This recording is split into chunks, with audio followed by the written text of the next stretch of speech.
our top stories. Philippines orders mandatory evacuation in Ukraine. Ukraine seas declared as warlike operations areas. Marina defends conduct of licensure exams in Filipino. Norwegian Training Center celebrates International Women's Day.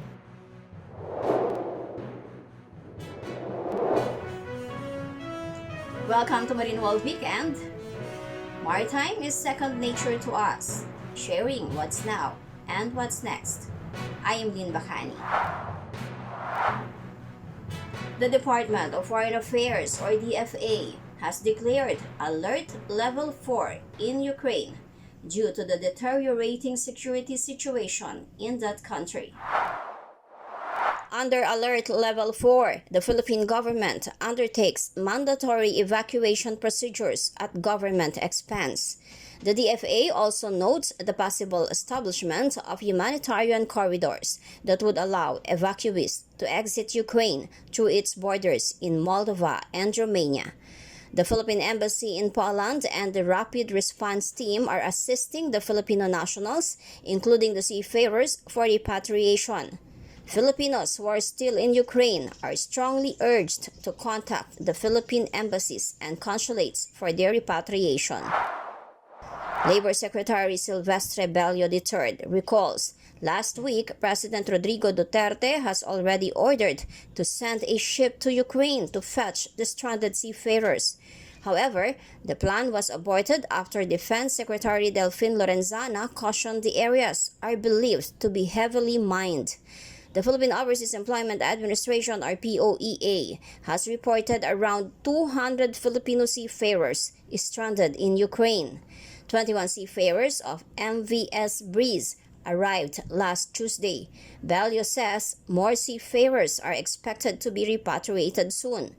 Meanwhile, Bello confirms the POEA has yet to issue a resolution declaring the total deployment ban in Ukraine.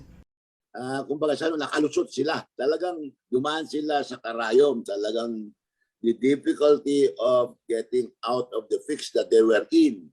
Kasi alam mo, I think there were 6 ships, no? Vessels. Hindi makagalaw, unang-una takot. Dahil baka yung kinarururan nila ay meron ng mina. Kaya hindi sila, the decision of the ship owners and the ship captains ay wag galawin, wag gumalaw, baka sasabog ng ganon. So, gumawa lang sila ng paraan na paano may palusot yung ating mga crew members. And that's what we are doing. In fact, I recall last Monday, not this Monday, last Monday, before this Monday, when I reported the President about the presence of these 7 vessels na natenga dyan sa may Ukraine. Agad-agad nagkutos si Presidente kay Secretary Lorenzana. Sabi niya, padala ka ng barko, kunin natin yung kababayan natin. Sabi gano'n. Sabi ni Secretary, pag-aralan natin siya kasi unang-una, paklayo. Pangalawa, kung takot yung mga vessels na wala dahil baka may mina, we will be exposed to the same danger. Sabi gano'n. So, the DFA is doing its very best to extract our maroon crew members at hindi lang natin masabi kung paano para hindi tawag dito, matenga yung plano ng DFA on the salvage of our crew members. Ang alam ko din, ang Department of Foreign Affairs ay nag-declare ng Alert Level 4. Because of this, the Governing Board of POEA is going to come out with a resolution declaring the total deployment ban in Ukraine. So, ganun ang mangyayari. Yun naman mga mga seafarers natin dyan, ay unang-una they're safe, but the only problem is how to extricate them from where they are. And the DFA is doing its best to find ways of getting them out of the fix. The Joint Negotiating Group, or JNG, and the International Transport Workers Federation, or ITF, have designated areas in the Black Sea and the Sea of Azov as warlike operations areas, triggering an increased security level and other entitlements for seafarers in the war zone. The JNG and the ITF, as social partners, negotiate and ensure application of the International Bargaining Forum, or IBF agreement, which is the only international collective bargaining agreement covering terms and conditions for seafarers in international trade on over 9,000 ships. Repatriation, payment of wages, safe transit, and respect of individual seafarers' rights, particularly for seafarers from the region, were discussed. IBF warlike operations areas were designated for the Sea of Azov, north of latitude 46° north, the northern Black Sea region, and all ports in Ukraine. Under this classification, seafarers on board IBF-covered ships are entitled to receive bonus equal to basic wage, payable for 5 days minimum, plus per day if longer, doubled compensations for death and disability, right to refuse sailing with repatriation at company's cost, and compensation equal to 2 months basic wage, and recommended to operate at ISPS Level 3. Due to the rapidly developing situation, these designations will be revisited on a 2-weekly basis to review the period of validity and, if necessary, the terms and conditions as well as the coordinates. The facilitation of support from governments worldwide for potential refugee arrangements for Ukrainian seafarers and their families was also considered. The social partners agreed to increase pressure on governments to waive visas for Ukrainian seafarers to ease their repatriation. The Maritime Industry Authority, or MARINA, has defended its conduct of Certificate of Marine Profession, or CMP, licensure examination in Filipino. Criticisms rained down on the agency after administering its first CMP in Filipino on February 10 and 11 at the Marina Regional Office 4 in Batangas City. Maritime top executives expressed their disappointments, saying the move sounds nationalistic but would create an impact to the English competitiveness of Filipino seafarers, may limit their chances to work on board foreign ships, and compromise the safety of life at sea and environmental protection.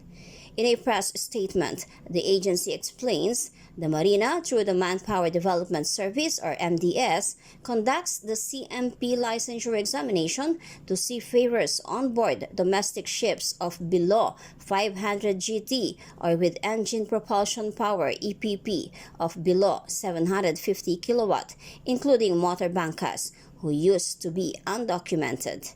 It says the translation of test questions into Filipino and other local dialects aims to address the challenges of the seafarers, fishermen, or banqueros during assessment or examination, because not all personnel manning smaller ships or motor bankas are graduates of marine courses.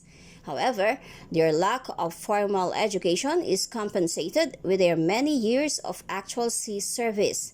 The CMP licensure examination using the mother tongue medium will be implemented in the Marina Central Office. In like manner, the examination will soon be translated into local dominant dialects in the Marina Regional Offices, or MROs. The Norwegian Training Center, or NTC Manila, officers and employees celebrated the International Women's Day on March 8. NTCM Managing Director Captain Joe Evan Tomren says it is important to understand that in the maritime industry, it is not about the gender, but the smartest and hardworking that always makes it to the top. Ms. Tail Yule, Managing Director of Altera Infrastructure, in her inspirational message, honors the courageous female seafarers. It takes courage to be a leader, And I think those who have chosen to become a seafarer have already shown a lot of courage to make a choice that is very untraditional. And just the way that it impacts their mindset, I think that adds tremendous value to our part of the organization.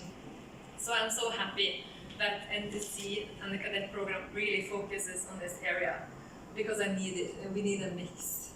She also cited the importance of the participation of women in the workforce, in which her country, Norway, has been very successful.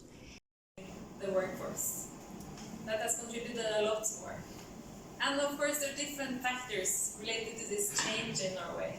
One is that when the technology development happened, changing the kind of jobs we have, the education level came up. At the same time, there was a demand for more workforce because we found the oil. And then we had smart governments who made childcare very cheap and also extended maternity leave. And that enabled a lot of women to come into the workforce. And the value of that is a lot greater than the Norwegian oil fortune. NTC's Loribel Kawaling reported the growing number of cadets in the Norwegian Ship Owners Association or NSA cadet program, while Captain Rodsin Yumang discussed the NTC's Women's Empowerment for Maritime Industry program. Ms. Rosalie Parocha closed the program with more empowering words for women. Women's Day is not just a celebration of womanhood, but a never-ending love. A love with no boundaries. May each year that we celebrate Women's Day, let's be reminded of how women's love gives life and love to us that is pure and infinite. Let us salute women who are creative and basic, passionate and focused, smart and simple, loud and strong. Thank you for watching Marino World Weekend. Stay on board. Subscribe to Marino World Online for more meaningful maritime news and views.